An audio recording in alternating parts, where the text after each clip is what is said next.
Hello అండి. ఈ episode అయితే అసలు మామూలుగా లేదు. ట్విస్ట్లు మిస్ అవ్వకుండా కంప్లీట్‌గా చూసే ప్రయత్నం చేయండి. వీడియోలోకి వెళ్ళినట్లయితే అత్తని, మావయ్యని ముందుగా కలిపి వాళ్ళిద్దరి మధ్య ఉన్న దూరాన్ని పోగొట్టి ఆ తర్వాత నీకుంటుంది అసలైన దసరా.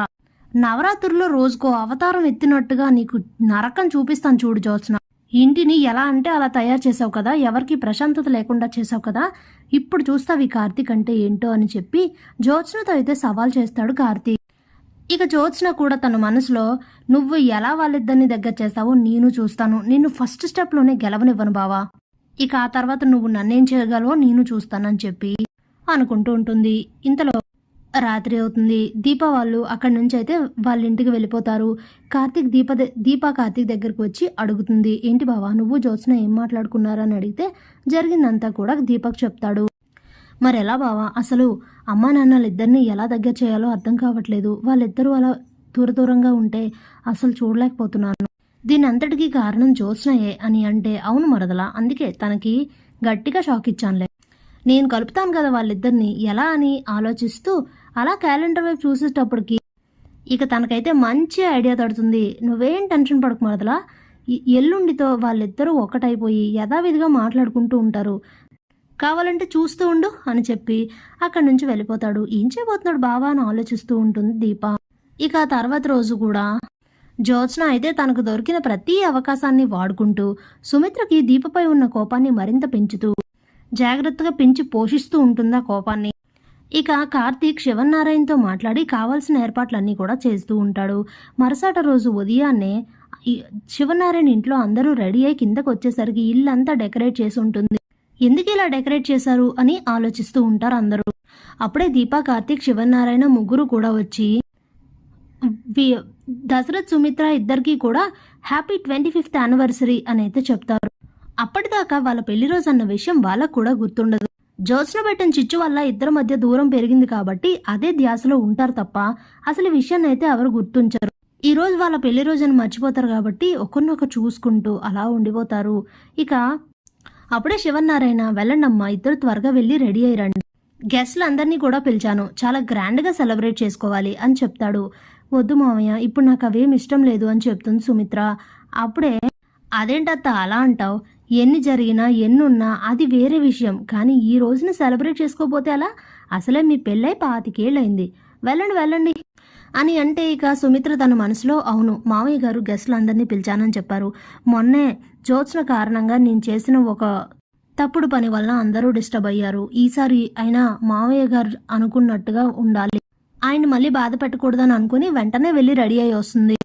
ఇక జ్యోత్స్న ఏంటి మమ్మీ ఒప్పుకుంది, ఒప్పుకోకుండా ఎలా అయినా చెయ్యాలి, ఎలా అయినా సరే ఈ పెళ్లి రోజు వేడుకలు జరగకూడదు, జరిగితే మాత్రం మళ్ళీ ఇద్దరి మధ్య దూరం పోతుంది, అప్పుడు నేను అనుకున్నదంతా ప్లాన్ వేస్ట్ అవుతుందని ఆలోచిస్తూ సుమిత్ర దగ్గరికి వెళ్ళబోతున్న దీప అయితే ఆపేసి మాటలు పెట్టేస్తుంది. ఇక సుమిత్ర దగ్గరకు వెళ్ళి ఏదో విధంగా తన కోపాన్ని పెంచాలనుకుంటున్న జ్యోత్స్న ప్లాన్ అయితే తిప్పికొట్టేస్తారు. రెడీ అయి వచ్చిన తర్వాత ఇక అందరూ గెస్ట్లు కూడా వచ్చాక వాళ్ళతో కేక్ కట్ చేయించి ఆ కేక్ను ఒకరికొకరు తినిపించుకోవాలి అనేసరికి ఇక తప్పనిసరి పరిస్థితుల్లో ఇద్దరు నవ్వుకుంటూ విషయం చెప్పుకుంటారు. వచ్చిన గెస్ట్లందరితో కూడా అసలు పెళ్లికున్న మహత్యం, మ్యారేజ్ లైఫ్లో ఉన్న వాళ్ళు ఎవరి మధ్య అయినా సరే ఇద్దరి మధ్య ఉన్న ఒడిదుడుకులు, కోపాలు, సంతోషాలు, అలకలు, అసలు మ్యారీడ్ లైఫ్ అంటే ఎలా ఉంటుంది అనేది మొత్తం అంతా కూడా చాలా మంది జంటలతో అయితే చెప్పిస్తాడు కార్తీక్. దాంతో దశరథ్, సుమిత్ర కూడా చాలా విషయాలు అయితే రియలైజ్ అవుతారు. అస్సలు పట్టించుకోవాల్సింది కాదు ఇదంతా, ఈరోజు నేను నా భర్తతో సంతోషంగా ఉండాలి, అంతా నార్మల్ అయిపోతుందని అయితే అనుకుంటుంది. ఇక దశరథ్ దగ్గరికి కార్తీక్ వెళ్ళి చూడు మావయ్య, అత్తని ఎలా అయినా సరే నార్మల్ చేయాలి, తనకిప్పుడు పెంచాల్సింది కోపం కాదు, నువ్వు కోపంగా ఉంటే ఏది సాధ్యం కాదు, జరిగింది ఏదో జరిగింది, అయినా మంచి జరిగింది కదా, అవేవి మనసులో పెట్టుకోవద్దని అయితే చెప్తాడు. సరే అంటాడు దశరథ్ కూడా. ఇక పెళ్లి రోజు వేడుకలు చాలా గ్రాండ్గా జరుగుతాయి. అందరూ వెళ్ళిపోయిన తర్వాత కూడా ఇక ఇంట్లో వీళ్ళే ఉన్న వాళ్ళ కోపాలు వాళ్ళకు గుర్తు రాకుండా చేస్తారు కార్తీక్ వాళ్ళు. ఇక దాంతో చాలా హ్యాపీగా ఉంటుంది. యథావిధిగా అంతా శౌర్య కూడా వస్తుంది కాబట్టి శౌర్యతో ఆడుకుంటూ జరిగిందంతా మర్చిపోతూ ఉంటారు ఇద్దరు. ఇక జ్యోత్స్నకైతే ఇదంతా చూస్తూ మైండ్ బ్లాక్ అయిపోతూ ఉంటుంది. అలా కార్తీక్ జ్యోత్స్న దగ్గరికి వెళ్ళి మాట్లాడుతూ ఉంటాడు. చూసావా, ఫస్ట్ స్టెప్లోనే గెలవనివ్వనన్నావు, వాళ్ళిద్దరినీ మళ్ళీ నువ్వు వేరు చేయలేనంత దగ్గర చేశాను, ఇక వాళ్ళని వేరు చేయడం నీ తరం కాదు మరదలా, నెక్స్ట్ స్టెప్ నువ్వే, నీకుంటుంది చూడు, మామూలుగా ఉండదు బడితి పూజ, జన్మలో మర్చిపోలేవు. ఇక నిన్ను ఎవ్వరూ కాపాడలేరు జ్యోత్స్న, నీ తరం కాని పనిది. నాతోనే సవాల్ విసిరావు, ఇల్లంతటినీ ప్రశాంతంగా ఉన్న ఇంటిని కాస్త నీ కుట్రలతో కుతంత్రాలతో ఇంత దారుణంగా మార్చేశావు. నా డౌట్ ఏంటంటే అత్త తాళి తీయడానికి నువ్వే కారణమేమోనని. నీకిప్పుడు ఉంటుంది చూసుకో ఇంకా అని చెప్పేసైతే అక్కడి నుంచి వెళ్ళిపోతాడు. ఇక కార్తీక్ వాళ్ళ ఇంటికి వెళ్ళిపోయేటప్పుడు శౌర్యం తీసుకెళ్ళిపోదాం అనుకుంటే శివనారాయణ అయితే తనని ఇక్కడే ఉండని కార్తీక్, 1-2 రోజులు ఇక్కడే ఉంటుంది, ఎలాగో స్కూల్ హాలిడేస్ కదా సాటర్డే సండే, తను ఇక్కడే ఉన్నాయనంటే కార్తీక్ శౌర్యని అయితే వదిలేసి అక్కడి నుంచి వెళ్ళిపోతాడు. ఇక మరుసటి రోజు ఉదయం యథావిధిగా ఇద్దరు డ్యూటీకి వచ్చేసరికి జ్యోత్స్న అప్పటికే హాల్లోకి అందరినీ పిలిచి రెడీగా ఉంటుంది. వాళ్ళిద్దరూ వచ్చేసరికి ఏంటి అందరూ హాల్లోనే ఉన్నారు అని అనుకుంటూ ఉంటే మీకోసమే వెయిటింగ్ అని చెప్తుంది జ్యోత్స్న. దేని గురించి లేట్ అయింది ఏంటనా? ఎవరి పనులు వాళ్ళకుంటా మేడం అని అంటే, అది సరేలే గాని దీపా వీళ్ళందరూ కాఫీలతో లేట్ అవుతుంది అని అంటే, ఆగు దీపా అని అంటుంది జ్యోత్స్న. ఏమైంది అని అడిగితే, ఇకపై నువ్వు లోపలికి వెళ్లాల్సిన అవసరం లేదు, ఇట్నుండి ఇటే ఇద్దరు బయటకు వెళ్ళిపోండి అని అంటుంది జ్యోత్స్న. ఏమైంది అని కార్తీక్ అడిగి, ఇప్పటివరకు ఏం కాలేదు, ఇప్పుడు అవుతుంది అని చెప్పి ఆ కార్తీక్ జ్యోత్స్నకి రాసిచ్చిన అగ్రిమెంట్ పైన సైన్ చేస్తాడు కదా, ఆ అగ్రిమెంట్ని అయితే చించేస్తుంది జ్యోత్స్న. ఇది ఏంటో తెలుసా అగ్రిమెంట్ అని చెప్పి మరీ చించుతుంది. దాంతో ఇద్దరు కార్తీక్ దీప ఇద్దరు షాక్ అయిపోయి ఒకరినొకరు చూసుకుంటూ ఉండిపోతారు. అయ్యో బావా అని అంటూ ఉంటుంది దీప. అందరూ షాక్ అవుతారు. ఏం చేస్తున్నావు జ్యోత్స్న? అదేంటి అగ్రిమెంట్ చించేసావు అని అడుగుతుంది పారిజాతం. నువ్వు ఆగు గ్రాని అని చెప్పి ఆ అగ్రిమెంట్ చించి పడేసి, బావా నేను అగ్రిమెంట్ని చించేశాను, నీకు నాకు మధ్య ఏ అగ్రిమెంట్ జరగలేదు, నేనే నీకు పెట్టిన కండిషన్ని తీస్తున్నాను, మీరు వెళ్ళిపోవచ్చు అని చెప్తుంది.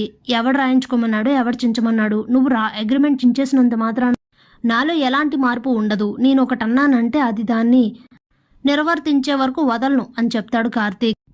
నువ్వెందుకు ఇలా చేస్తున్నావో నాకు తెలుసు జ్యోత్స్న, ఎక్కడా నాకు ఈ విషయం తెలుసు అని నువ్వు డౌట్ పడుతున్నావు, అందుకే నీ బండారం బయటపడకూడదని మమ్మల్ని ముందే పంపించేస్తున్నావు అని అయితే మనసులో అనుకుంటూ ఉంటాడు. ఇదేంటి జ్యోత్స్న ఇలా చేసింది, ఇప్పుడు ఎలాగా అని ఆలోచిస్తూ ఉంటుంది దీప. అప్పుడే ఇంకేం చూస్తున్నారు, వెళ్ళిపోండి ఇద్దరు అని అంటుంది జ్యోత్స్న.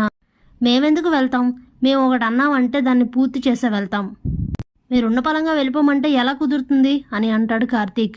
చూడు బావా, నీకు ఇక్కడ పెండింగ్ వర్క్స్ ఏం లేవు, నేను కొత్తగా వర్క్ చేయడానికి మనుషుల్ని కూడా అపాయింట్ చేసుకున్నాను, మీ పని ఇంక ఇక్కడ ఏం లేదు, మీరు వెళ్ళిపోండి అని చెప్తే, నువ్వు కొత్త వాళ్ళని అపాయింట్ చేసుకున్నావు బానే ఉంది, మరి మా పరిస్థితి ఏంటి, మాకు ముందుగా తెలియాలి కదా, అగ్రిమెంట్కి ఇంకా చాలా టైం ఉంది కాబట్టి మేము ఏ వర్క్ చూసుకోలేదు, నువ్వు సడన్గా ఇలాంటి ఘనకార్యాలు చేస్తే ఎలా, నేను వెళ్ళను అని చెప్తాడు కార్తీక్. ఇప్పుడు మీరు బ్రతకడానికి డబ్బులు కావాలంతే కదా అని చెప్పి 2 లక్షలు తీసుకొచ్చి అక్కడ పెట్టి తీసుకొని వెళ్ళిపోండి అని చెప్తుంది. ఇక ఆలోచిస్తూ ఉంటే, ఇంకా మీరు ఒక్క నిమిషం కూడా ఇక్కడ ఉండొద్దు, మీరు వెళ్ళకపోతే నేను పోలీస్ కంప్లైంట్ ఇచ్చి మరి మిమ్మల్ని గెంటించేస్తాను బయటకు అని చెప్తుంది జ్యోత్స్న ఎందుకు అలా బిహేవ్ చేస్తుందో ఎవ్వరికీ అర్థం కాదు. అప్పుడే శివనారాయణ, ఎందుకు అలా తిక్కగా బిహేవ్ చేస్తున్నావు జ్యోత్స్న అని అడిగితే, మీరు ఉండండి ఈ దీప వల్లే ఇంట్లో ఎవరికి మనశ్శాంతి లేదు, అందుకే ఇదంతా, మమ్మీకి రోజుకి చాలా ఇబ్బంది పెడుతోంది దీప, అందుకే తను ఉండడానికి వీల్లేదు, తనని పంపించమంటే నేను ఎక్కడ ఉంటే నా భార్య అక్కడే అన్నాడు కదా బావా, అందుకే ఇద్దరిని పంపించేస్తున్నా, వెళ్ళిపోండి అని చెప్తే ఇక చేసేది లేక కార్తీక్ దీప అయితే శౌర్యం తీసుకొని అక్కడి నుంచి వెళ్ళిపోతారు.